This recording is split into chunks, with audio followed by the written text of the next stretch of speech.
Dobro mi došli na kanal. Ako želite da mi pružite podršku, lajkujte video, a moj kanal pratite. Klik na prati je besplatan. A u ovom videu saznaćete da li treba da orezujete hortenzije na jesen. Uobičajeno pitanje koje muči svakog baštovana u jesen je da li treba da orezujete svoje hortenzije. Ovaj odgovor zavisi od toga koju vrstu hortenzije imate. Neke vrste cvetaju na starom drvetu, što znači da su formirale svoje cvetne pupuljke u prethodnoj sezoni. Ako u jesen odsečete stabljiku koja sadrži cvetne pupuljke za sledeću sezonu, upravo ste žrtvovali cveće sledeće godine. Druge vrste hortenzija rastu samo na novom drvetu, što znači da formiraju svoje cvetne pupuljke na rastu tek sledeće sezone. Ove vrste su prilično pogodne za hladnije klime gde nema šanse da se cvetni pupuljci oštete tokom zime. Ovo su 4 najčešće vrste hortenzije. Metličasta hortenzija ili Hydrangea paniculata je sorta hortenzije koja cveta samo na novom drvetu.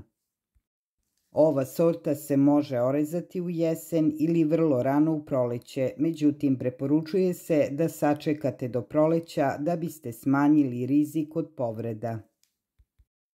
Sledeća sorta hortenzija su glatke hortenzije, poznate i kao Annabelle hydrangeas ili Hydrangea arborescens.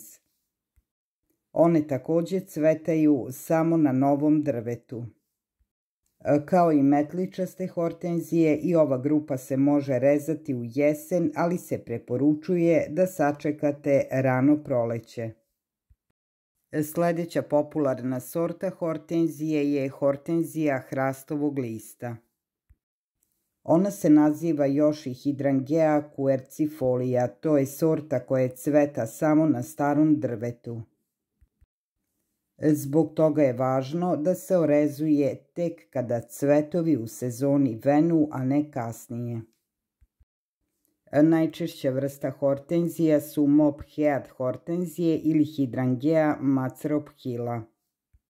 Ovo je lukava sorta hortenzija.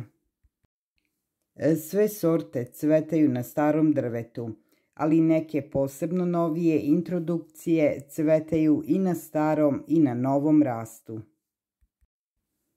Ove vrste hortenzija treba da se orezuju tek nakon što cvetovi izblede.